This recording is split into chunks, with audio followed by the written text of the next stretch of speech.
Gareth A. Davies in Miami, another country. Wait, last week, both of us were actually away. I was in Prague, you was in Dubai? Yep. It's been a very, very busy sequence. I was out here in Miami for bare knuckle I dread to think, I think it was 3.5 weeks ago, or maybe it was a month ago, for the very press conference with Jake Paul and Anthony Joshua that preceded Fight Week out here. It's a very, very busy end to the year.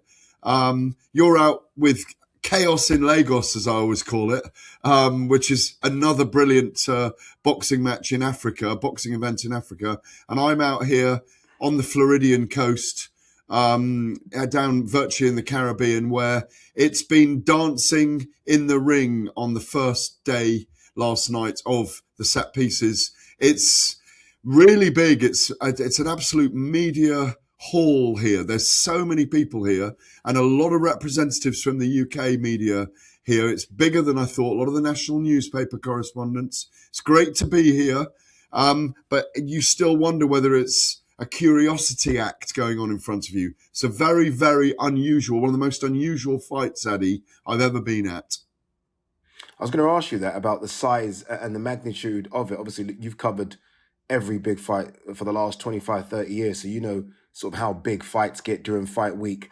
And as you said, you was at the presser, which was very lastminute.com. So obviously all the world's media wasn't there. How big does it feel when you compare it to some of the big ones? Let's compare it to Canelo Crawford, for example. Compare the two. How big does it feel? Well, on this, weirdly, Canelo Crawford went across 3 continents, didn't it? It started in Riyadh. I was there for the press conference for it. So it had this slow burn and build. And by the time you got to Vegas, it felt very, very big indeed. It doesn't feel big like that because last night we did the first set piece, the grand arrivals or the set pieces, the workouts, if you like. It felt like a grand arrival, but it was the workouts of the fighters with 3 fights in the Live nightclub in the Fontainebleau. It's a very small, compact nightclub, so it was packed full of media and a gallery of people upstairs on the first floor. It just felt very intense last night. There was nowhere to move, a lot of security, a lot of electricity in the walkouts, a lot of energy in a very small place. It feels a very intense build-up, and I think that's due to Jake Paul more than anything else. I was standing, having done a few reports for talkSPORT back to the UK and recording the podcast last night. Eddie Hearn and Anthony Joshua marched past with their phalanx of entourage without really looking left or right, with real poker faces. And Jake Paul soaked up the atmosphere. I spoke to his father for a while, and he said, I truly believe my son's going to knock him out. He's going to hurt him and stop him. And if he gets an opportunity, he's got to put it on AJ. They're talking really seriously about it. And you just stand there questioning yourself on, am I really hearing all this? Obviously, all the pressure's on AJ, none whatsoever on Jake Paul, because he's almost doing the unimaginable, really, from, again, having first laced up the gloves 5 years ago to be fighting a former unified heavyweight champion of the world. Honestly, it's an incredible story, and one that I think we're going to speak about, especially if he does cause AJ any problems. Are you sensing any pressure on AJ, knowing that this would go down as the biggest upset in sports history, not even boxing, if AJ were to lose? I do agree with you. I think it'll be the biggest upset ever. So in that sense, there's pressure on AJ. And maybe in that sense, maybe he's having to manufacture pressure on himself as well. He's talked publicly about, I'm taking this very seriously. I'm taking Jake like a normal challenger. I have to treat him like that. And that's the right mindset for this. We saw the Ukrainians in the corner with him, Sergei Lapin and Igor, who everyone's tracked down and found, since we didn't know who Igor was a few weeks ago. When AJ worked out in the ring last night, for me, it seemed like he was throwing more punches than normally. He seemed more active than he normally is. He put on more of a show. Sometimes he brings youngsters up into the ring, doesn't he? And showcases what they're up to and showcases how great boxing is for youngsters. So you're watching his every move, wondering what's going on inside his head. So I do think there's more pressure on him than there is on Jake Paul, but there's pressure on Jake Paul in terms of the fear factor of what he's up against, this kind of physical behemoth. So it's a curiosity act. You also stand there thinking, AJ's happy to play second fiddle here.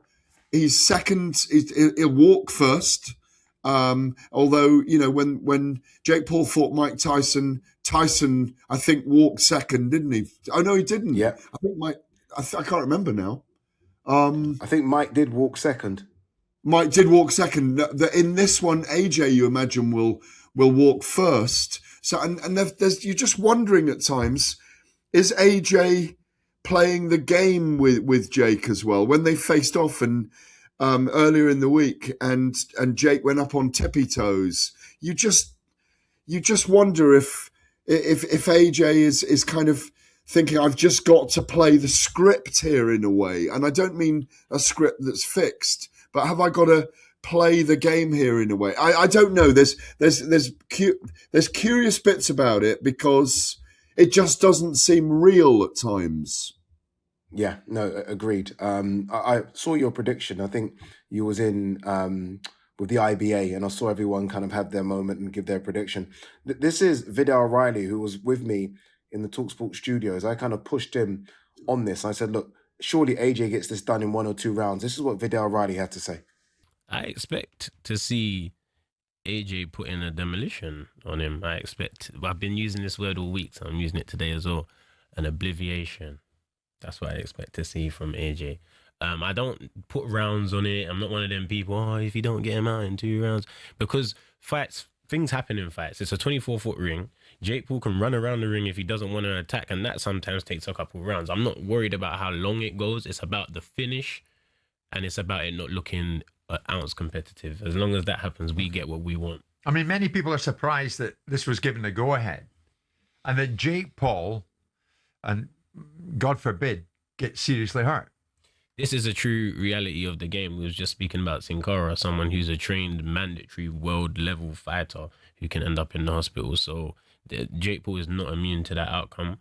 God forbid it happens, because everyone's just trying to make a bit of money, and it kind of ruins everything if that is the outcome. As much as people say, we want to see AJ kill him or whatever, you don't really. Well, I don't. It affects the game. It affects the infrastructure of everything. But we would like to see a KO where he's completely fine after. I mean, Adi said earlier on that Jake Paul is now undeniably one of the faces of boxing. Do you agree with that?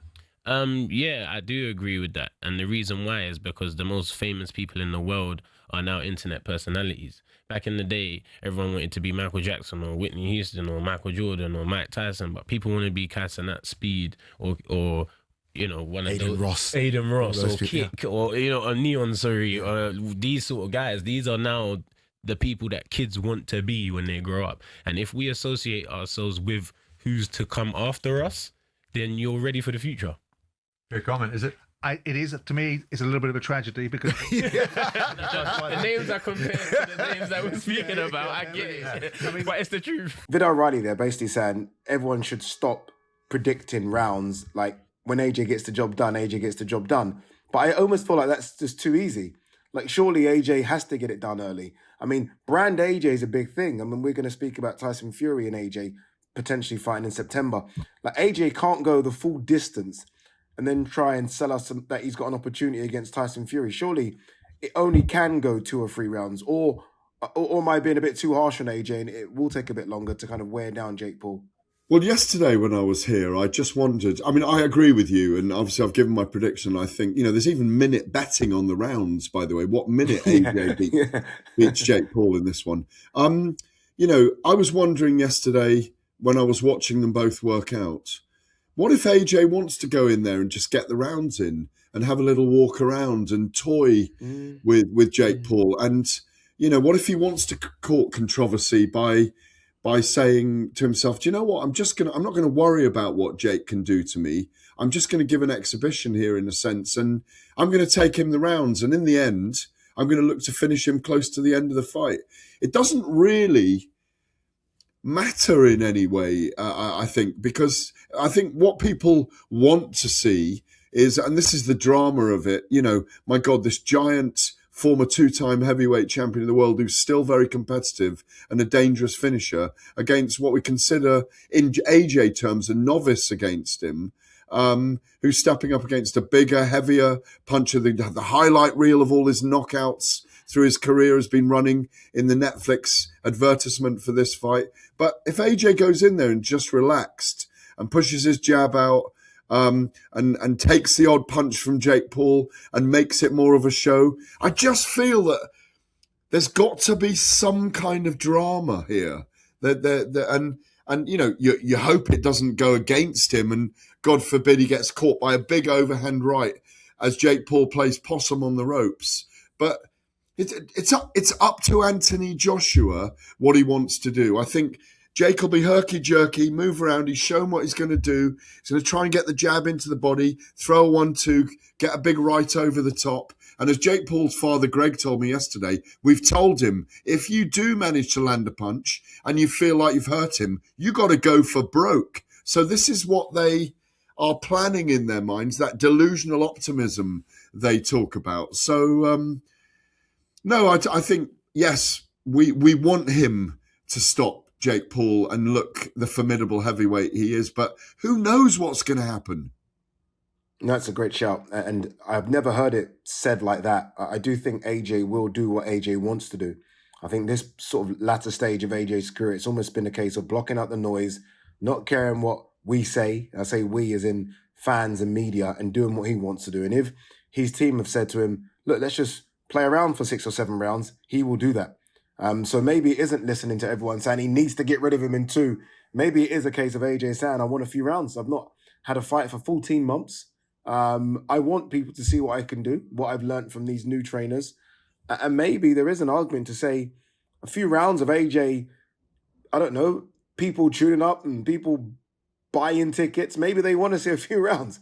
So maybe there is an element of AJ saying, okay, let me give you guys a few rounds, which I think could happen. I think it's a bit of a wild thing to say, but I do think AJ might just play around in there for a few rounds. The bigger picture thing here as well. I mean, I've just penned a very big piece on Netflix into boxing, and the bigger picture here for AJ, apart from this being a comeback fight after, what is it now, 15 months away, after he's coming off a knockout loss as well, and you don't know whether that might make him gun shy in some kind of way as well, mentally, somewhere in his mind, which Jake Paul wants to try and play on today when we do a press conference tonight. This is a really, really big winning moment for him on a platform like Netflix that's doing its 4th event in 13 months, Addy, starting with that huge Jake Paul Mike Tyson event last November in Texas that did 108 million views, 65 million concurrent homes streaming it at the time, which broke the internet, literally melted the internet at the time. And they've done 4 events in 13 months. Serrano Taylor 3. They did Canelo Crawford in September. This is a really, really big moment in terms of Anthony Joshua and his projection onto an even bigger platform. Netflix have got 301 million subscribers, remember. Canelo and Crawford did 43 million views back in September. It's an enormous moment. And when you look at the ecosystem that they're creating, they're looking at, I wrote this down, there's 3 long-term goals that Netflix have, which is advertising dominance, getting us to do this go-to programming that we do with Netflix. It's a unique 300 million audience, 25%, 80 million of which is in America. And then they want to become the dominant app service. This is an amazing moment for AJ. It's not just about the money, but it's about the resonance and the platform he's getting here. And Eddie Hearn knows that as well. And I think there's a bigger picture for him here as well that we mustn't forget about.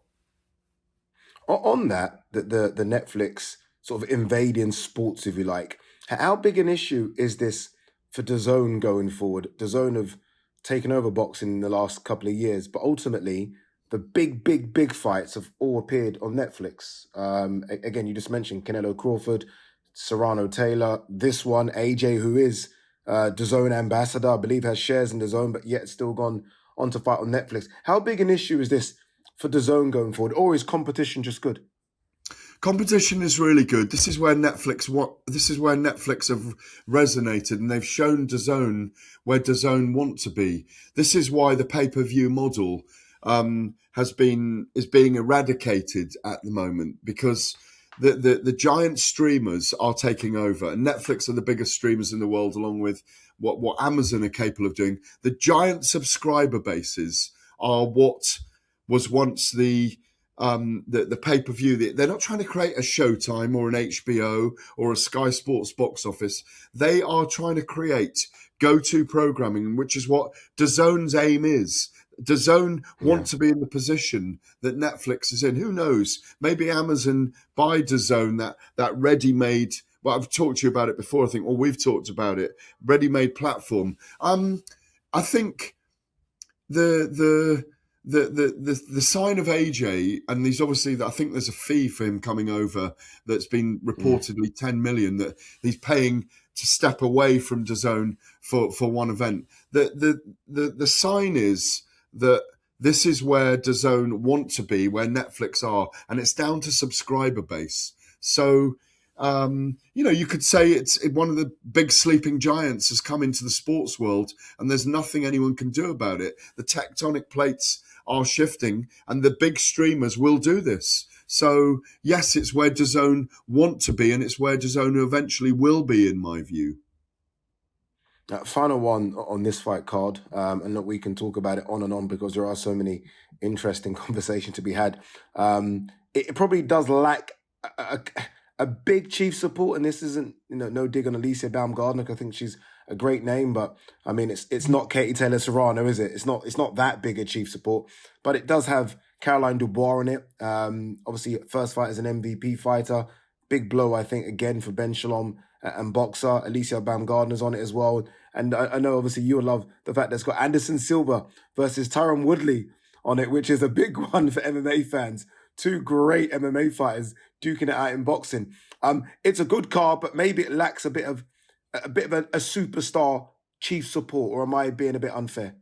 Well, I mean, look, this is all the gang, isn't it? Silva, Woodley, they've all fought Jake Paul. Mate, this is the reward moment for them after fighting him and being the main event. Look, we know what Jake's doing. We got the Jake Paul show, which could come to a calamitous end if he gets badly hurt by Anthony Joshua in this. We may not see him in a ring again, but who knows? We may well see him in a ring again. It all depends on the context and the content of these 8 3-minute rounds with 10-ounce gloves at heavyweight, with Anthony Joshua weighing in at 245 pounds, let's not forget, on the day of the weigh, and that's his limit. Look, and it was nice to see Anderson Silva last night and Tyron Woodley. They're two combat sports legends in many ways. I mean, when you look back, they're part of the storyline. Anderson Silva, people said, God, what's Jake Paul doing going in against Anderson Silva? But I think he knocked Anderson Silva down during that fight. He knocked out Tyron Woodley in the ESPN Knockout of the Year.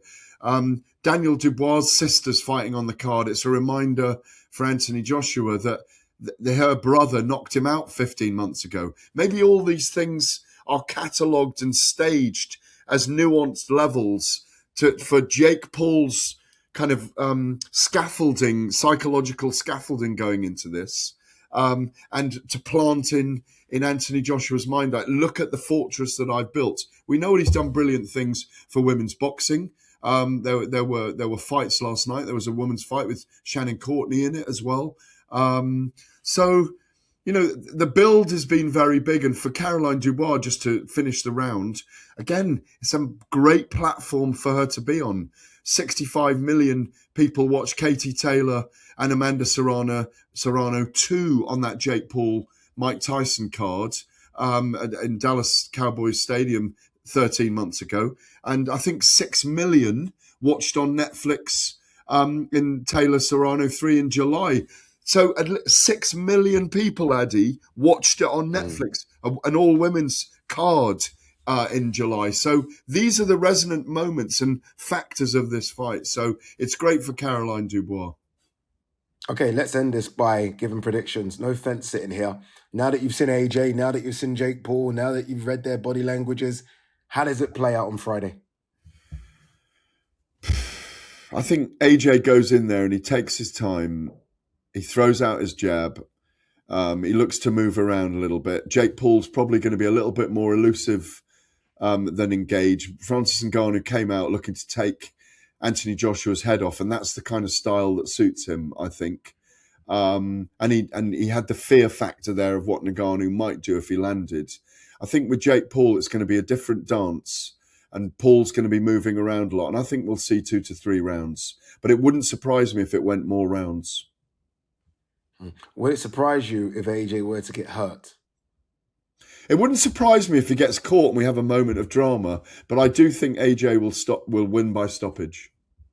Okay, same. I think AJ 2 to 3 rounds as well. I think the first round, a bit of a feel-out round, have a look at him, see the mistakes that are being made. And the second round is when he capitalizes and sends Jake Paul into another dimension. That's what I believe. Let's talk a bit of boxing that could happen in September. We are hearing that Anthony Joshua versus Tyson Fury is all but done. You have been saying for the last couple of months, Gareth, that there have been conversations in the background. That's now, I guess, right in front of us. How sure are we of this? We haven't heard from Tyson Fury. It's just been, again, Ring Magazine said this, and I haven't heard from Spencer Brown. What do you know about this? How close are we? Well, I think we are close. I mean, I think until it's announced, signed, sealed, and delivered, I think we still have to have a modicum of I'll wait till I see them in the ring. But if it doesn't happen next year, I think it's gone on too long. I've said that all along, and I think we've both said that all along, that after next year, it's kind of slightly past its sell-by date. Certainly in terms of being a monolithic event, a titanic event, if you like. But, there have been talks ongoing for a long time. I do know that Frank Warren's come out, I think, and spoke to Sky Sports earlier this week and gave a very salient, very germane interview about kind of releasing a few of the details that are going on behind the scenes. I think AJ having this fight with Jake Paul out here in Miami stimulated the movement of the negotiation. It does look like they're both going to have fights in the spring of next year. Eddie Hearn's come out and said that as well. And then it is looking like September. The fact that Ring Magazine put out that news was a big marker, indicating that Turkey Al-Sheikh and the Saudi Arabians are involved. And Riyadh Season was involved, or it's stated, or at least that's the source. The Ring Magazine that's owned by Turkey Al-Sheikh stating they're doing it. So my understanding is they haven't crossed the T's and dotted the I's yet, but they're well on the way with it. We have to see the outcome, what happens here with AJ. Look, what happens if he has a clash of heads and cuts his head open and, he's out for 6 months? It could be affected by that. I mean, I wish they weren't having a warm-up fight in many ways, but that's what they're looking to do. I do hope the fight goes ahead in Wembley. I think it'll be a 2-fight deal. And the first one could be the opener for Riyadh Season if they're still going that way, the Saudi Arabians. So I know that they've been talking for a long time. I know it's not fully signed yet. And like you say, Tyson Fury's quiet, but he's showing that he's in the ring. He was doing some MMA moves the other day with the elbows, wasn't he? Do you remember? Did you see that? Yeah, I did see it. A sign, and he looks in good shape. He looks tanned and in good shape. I think we'll get news soon that they're underway. Yeah. My concern for this, and firstly, very happy, and I'm with you. If it doesn't happen in the next 12 months, then forget about it. And some people say, yeah, but you can still sell it. Yes, you can, but not for me. It won't be the same product. My biggest concern is the fights beforehand.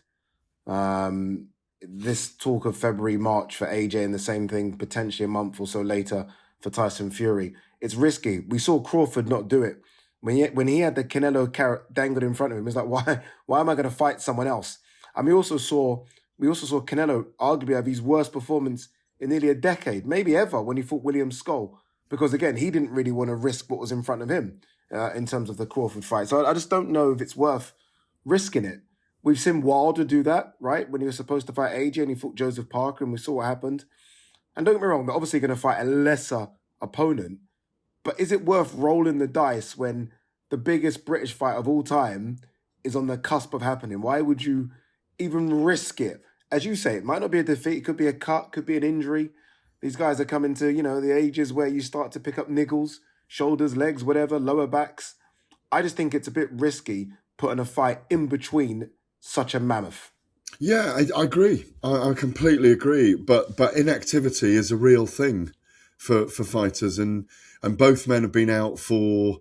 I agree. Look, I wish they were fighting. I wish they'd announced they were fighting in late April at Wembley, and we all go on a balmy spring night to Wembley to see them fight in a packed place where we build the fight up for the next 4 or 5 months. But inactivity is a real thing. I think Anthony Joshua's spoken about that with this Jake Paul fight, that it's allowed him to get into camp, do a first camp with Sergei Lapin and Igor and the Usyk backroom staff. Same for Tyson Fury. He can go in and do a camp now, but I would much prefer them fight. But look, I think the way they've structured this is they're doing a deal where they're getting paid. It helps the big build up towards it. But I agree with you. I think that that there's so much that could go wrong, and the fact it's been teased 4 or 5 times, and we've been coming close to this fight for almost 5 years, and the fact they've been on the same kind of trajectory for 10 years in this incredible decade for heavyweight boxing, especially if you're British. We just hope nothing goes wrong. We do eventually see them in the ring. And it is that feeling with them. We won't believe it until A, the fight's signed, B, we do the press conference, then we go through the months of what if and where, the what ifs and the wheres, and then finally we get into fight, we can see them in the ring together for that bell to ring. And that still feels, when you say all that, a very long way off. Yeah. No, it does. It feels, when you just said it like that, first press conference till fight night, and you're looking at about a 6 or 7 week gap from first presser to fight night, anything can happen in between that. We saw that with Usyk Fury and the cut that Fury got.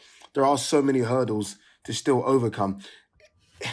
You mentioned Wembley there, and I think everyone listening to this and watching this will say it has to happen at the National Stadium. 2 Brits, it kind of makes sense. The 2 biggest British boxing stars we've ever seen. If it's being financed, and it probably is being financed by Turkey and Riyadh season and the Saudis, wouldn't they want it desperately to happen in Saudi Arabia? When you think of what this boxing thing's been about, which is pushing tourists to get to Saudi and, opening up Saudi to the world, these are the 2 fighters that do it. Like, I feel like there's going to be a big push for this to be in the stadium in Saudi and for the second fight to be at Wembley Stadium. Yeah, it's a good shout, and I've been intimating that myself and thinking that myself over the last few weeks. But let me bring it back to Netflix for a moment, because AJ's fighting on Netflix on Friday night. Turki Al-Sheikh and Dana White, the promoters of Canelo Crawford, that fight was on Netflix back in September when we were in Las Vegas for that, and it did big numbers. What's to say, even though the promoters of Fury and Joshua, Frank Warren and Eddie Hearn, are in deals with DAZN, what's to say that fight couldn't be on Netflix? Anthony Joshua's name's going to grow, because when you look at the sums of them fighting at Wembley, for example, it probably, with 2 million pay-per-views, this could be one of the last big pay-per-view fights, in my view, for a while, for a very long time. Let's say it does 2 million pay-per-views. They sell out Wembley. It probably makes 85 million. They're talking about having big paydays, these 2. That's why maybe the Saudi Arabians are involved in this as well. Turki Al-Sheikh gets huge resonance from this. He started the resolution of this era, if you like, 2.5, 3 years ago. In fact, it's 2 years ago, really, isn't it? Since October, but it'll be 3 years by the time they fight.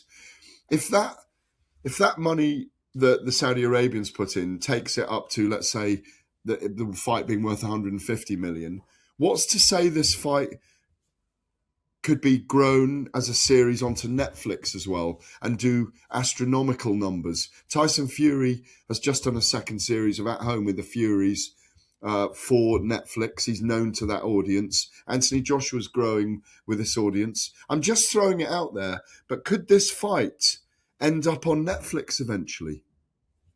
Yes, is the simple answer. And you're right to flag it 100%. Like I never thought AJ would be fighting Jake Paul on Netflix just because AJ's been on DAZN for the last couple of years. His promoter is Mr. DAZN, if you like, in Eddie Hearn. But you're right. We've seen Turkey take his biggest fight, Canelo Crawford, to DAZN, having seen them both fight on Netflix.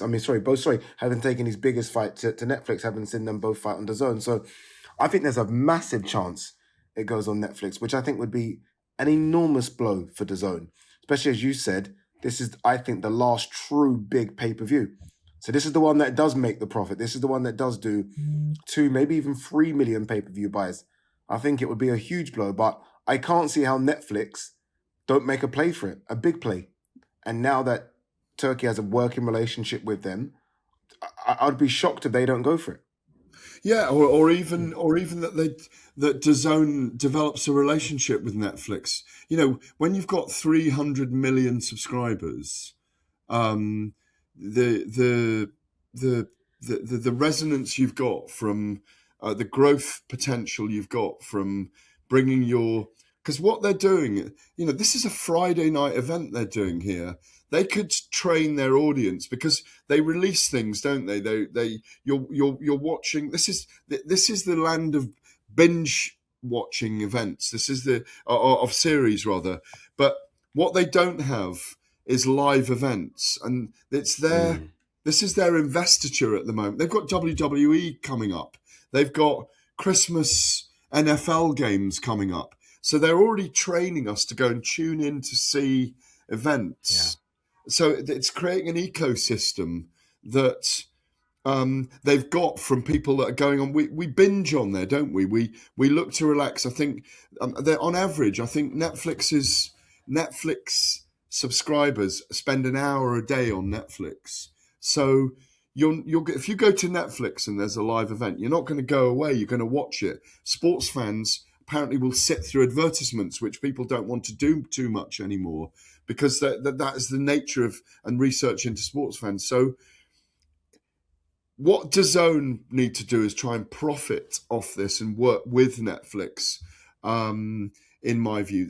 As I say, having been here, one of the overriding things, and you can hear me talking about it a lot in our show today, is just the size and the presence of Netflix right now in our world, in our sports streaming world. So, look, DAZN are very, very smart. They've got tons of very smart executives, and they will be looking to leverage as much as they can get out of this. So it may be a cohesion that they do with Netflix. It may be a deal that they do where they work with each other. So it's fascinating anyway.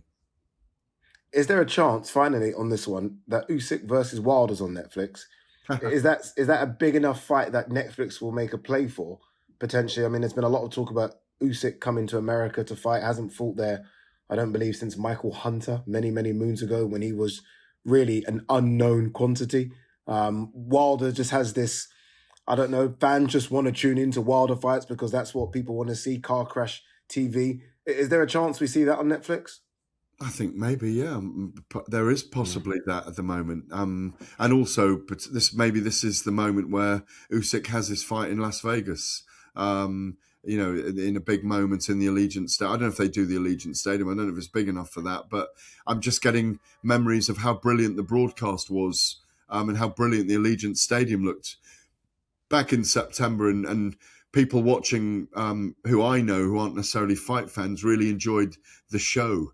The show itself was so good. So, I think there is a possibility. And Deontay Wilder was in tremendous form last week in Dubai. Obviously, he appeared on talkSPORT. It was great to be around him all week. I spoke to him several times. And the guy's flying, and he's very excited about the Alexander Usyk fight. I hope that gets over the line. It's a fight I don't think he wins, but it's a fight that I can see the reason why Usyk wants to have. So, but yes, in answer to your question, why couldn't it happen on there? Yeah, you mentioned Deontay Wilder. Let's quickly hear from the Bronze Bomber, who, as you say, was in fantastic form in Dubai last week. Recently, there was a conversation about you maybe heading into the ring with Alexander Usyk. Is that becoming more of a conversation? Is this going to happen? Yeah, it's definitely becoming a more of a conversation, a real conversation. That's that, and boxing is a business, and sometimes business, you can have solid business and then it falls through. Many times you see that, and then most of the times, if we're lucky and God blesses us, we get the great fights and they happen, and great things come from that. Great memories for sure. And right now we're definitely in talks of that fight, and I'm excited. I'm looking forward to it. Once I get the final say so of how things are and the final details of things, and I know for sure that it's on, then my heart will be pumping, my blood will be boiling, and that's when the excitement happens and get ready to go to camp. Deontay, Ade here. You look great, by the way. You sound great. It's good to see you in good spirits. Was you surprised by the call out? I wasn't. I was like, I would be 50-50. I would say that I was 50-50. I never get opportunities. Nobody really ever give me chances. Especially coming up. They always talk about the power and stuff like that, and when you have power like that, you get less chances. And I guess after the losses and stuff, people get brave now. They get brave, they get more confident, and they're willing to call you out a little bit more. It's crazy how you have more chances when people think you're down and out or don't have it than when you're at the top and you're knocking guys out. But I've never left. My mind probably left a little bit. A lot of things was going on in my personal life. I just couldn't manage myself. After 3 therapists and sports psychologists, God is good. That's all I can say. That's why I'm so happy now. I'm just so delighted. I can hear the Bronze Bomber coming back in your voice there. I can hear a little bit of the Bronze Bomber coming back. You mentioned that negotiations are happening, conversations are happening. Are we so far afield that we have a month, a day, a venue? I mean, Usyk's recent fights have been in the UK and in Saudi. I mean, are we potentially talking about a fight in America? How far afield are we? Oh man, you got so many details, and I ask a lot of questions, but I can't reveal it at this moment. I can't. I mean, I got some of the answers, and some of the answers are blurry and not yet in order. And you just don't talk boxing business when it's immature. And right now is an immature moment in time, or I would say not immature. I would say premature. I would say because it's not nothing really in order at this moment in time, or full effect. So I don't want to announce anything that's still lingering around of certain things that's going to be in maybe a contract or a negotiation or things like that. So if I don't really want to speak on it just yet prematurely. Sure. Exactly. I don't want to, because the thing is, what happened is so many people are excited, the fans and stuff. It's crazy. Like my social media has been going crazy with the comments and the media. And I mean, as far as people messaging, and even in the streets wise and stuff. And one of the things that you don't want to do is false advertise something, get the hopes up, get people hearts and blood boiling and pumping like mines, and then when you put something out there, they're expecting that because they're listening to every word that you're saying, and they're holding it, and then if it doesn't happen, you can lose fans over it. Fair point, Deontay. Fair point. If it don't happen or something like that. So Deontay, we're gonna keep it. We're gonna keep it held and wait till when it finally. Sure thing. Everything is in order, so we can put out a big splash. Deontay Wilder, I think looks fresh, looks healthy, sounds fresh. Sounds healthy as well. Obviously, look, he had so much in his personal life, which he looks like he's sorted out now, and that seems to have taken a lot of weight off his shoulders. So fingers crossed, he does have that one more. I wouldn't mind seeing it. It is Car Crash TV, but with Wilder, there will be that element of, you never know, if he lands one, so it'll make you tune in and watch it. At the time of filming this, just a few hours ago, Terence Crawford announced that he is now retired from the sport of boxing. He's hanged up the gloves, he's put posters up of everyone that he's conquered. Obviously, the record, I think, is 42-0, 34 or 35 knockouts or something, which is just astonishing. Full-weight world champion. And will go down as one of the greatest fighters of all time. You know, Gareth, we see a lot of fighters retire, and let's be honest, a lot of them come back. I don't think we are going to see a comeback from Terence Crawford. He seems to be the type of character, regardless of the amount of money put in his face. I think that video, that 5-minute video he put on his social media pages, is that. I think he is now retired from the sport of boxing. I'd like to. You don't believe he has? Well, you know, I mean, let's add in there as well, 3-weight undisputed champion as well. I mean, you know, we you know, to win all the belts in 3-weight divisions is quite extraordinary. I mean, when he first appeared as a lightweight and beat Ricky Burns in Glasgow all those years ago, there's no way we'd have believed he'd gone all the way up to super middleweight and beat Saul Canelo Alvarez, or not just beat Saul Canelo Alvarez, but in a shutout performance. I mean, the only reason why I'm pouring a little bit of water on his legacy fire, and not his legacy fire, his retirement fire, even though I admire the fact if he can walk away now, he has an extraordinary legacy as one of the great boxers of all time, is that only last week, in the last fortnight, they've been talking about him fighting Saul Canelo Alvarez again, a rematch wanted by Canelo Alvarez. In many ways, a lot of people will say, well, I don't really want to see that again because I just see the same thing happening. And I do see the same thing happening. I think Terence has got Canelo's number at this stage in his career. He may have always had his number. I think if those two had met at middleweight, when Terence was this now and Canelo was at his very best, I think it would have been an amazing fight and more competitive. Yeah. But I think he probably still wins it. And, you know, that debate will always be there about what happens with Terence at welterweight against Floyd Mayweather, and probably Terence at welterweight against Sugar Ray Leonard, who in the last 40 years have been the men around that weight division in terms of their skill sets and all of those things. So, but do I believe it? I think he could be tempted back for one more. He's one of Turki Al-Sheikh's favoured sons. And as you know, when Turki wants to make something happen, he clicks his fingers. And if his clicking his fingers doesn't work, he brings him a truckload of gold. So, and a truckload of gold often gets a fighter back in the ring. He's very wealthy now. But if he does walk away, I think he's picked a perfect time, and his resonance and legacy, I'm using that word a lot today, but his legacy will grow and grow and grow the longer he goes on. Yeah, it is nice and rare to see fighters walk away when they're at the top of their game. Like I would want Alexander Usyk to say enough's enough, because I think only youth beats Alexander Usyk, and I think he's risking it every time he fights someone younger than him. Probably why he's called out Deontay Wilder to fight someone older than him. But I hope that Crawford has walked away. I'd like Canelo to do the same thing. I just don't see the dance partners for them to want to stay. Yes, they can make truckloads of money, but health is wealth. And I think they've given us so much to the sport of boxing. And it kind of does make sense with what he did with the WBC now, Crawford. He might have done that anyway. But it's almost like, well, I don't need your belt anyway because ultimately I'm retiring from the sport. So we'll see. Do you think this could be it for Canelo as well then? Or am I just jumping through too many hoops now? Do you think Canelo might look around and think, there's nothing really for me either? I think I felt that for a while going into like David Benavidez is getting, that's the fight we wanted to see. He's getting bigger and bigger.